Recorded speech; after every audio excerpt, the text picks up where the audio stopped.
আসসালামু আলাইকুম। মটরশুঁটিটা আমি সিদ্ধ করে দিয়েছি, এখন রান্না করব।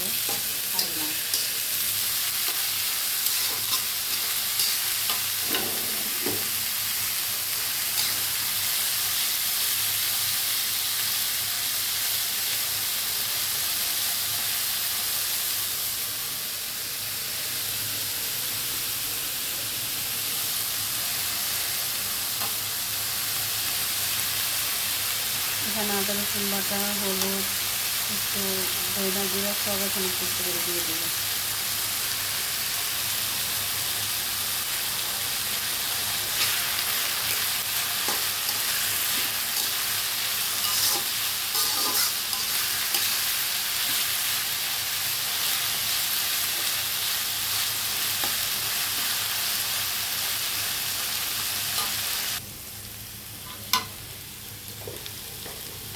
হলুদ, আদা রসুন বাটা, ধইনার গুঁড়া এগুলো দিয়েছি, এখন লবণ দিয়ে দিলাম।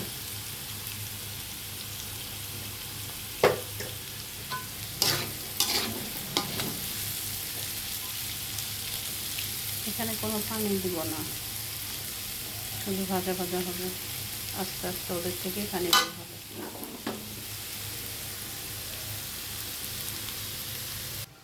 দেখুন, এটা ভাজা হয়ে কমে অনেক অল্প হয়ে গেছে, আরও অল্প হয়ে যাবে, আস্তে আস্তে ভাজা হবে।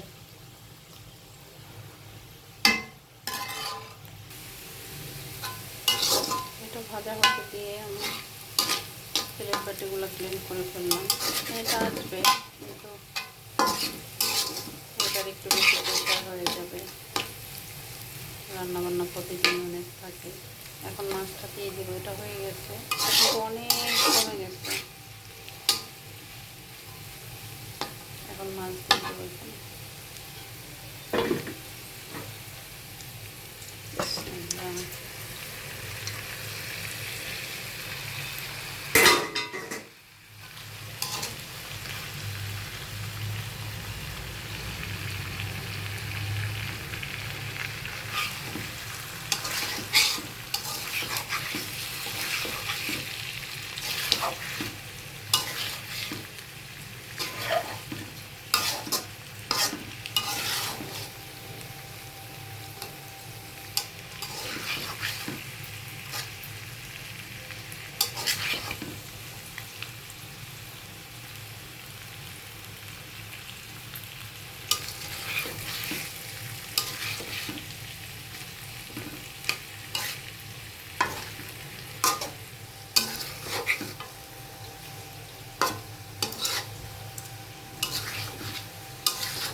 এখানে শুধু অ্যাড করবো জিরার গুঁড়া আর ধনে পাতা, আর কিছু দিব না। চুলাটা কমানো, আস্তে আস্তে সুন্দর মতো হবে।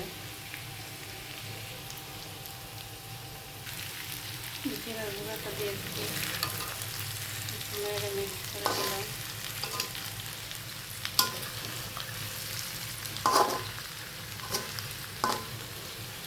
একটু পরে দিব ধনে পাতা। ধনে পাতা দিয়ে আমি এখনও নাড়াচাড়া করবো না, এটা প্রায় শেষ। এখন চুলা বন্ধ করে দিয়ে তারপরে দেবো আমি ধনে পাতা। ধনে পাতাটা একদমই পাতা পাতা থেকে যাবে।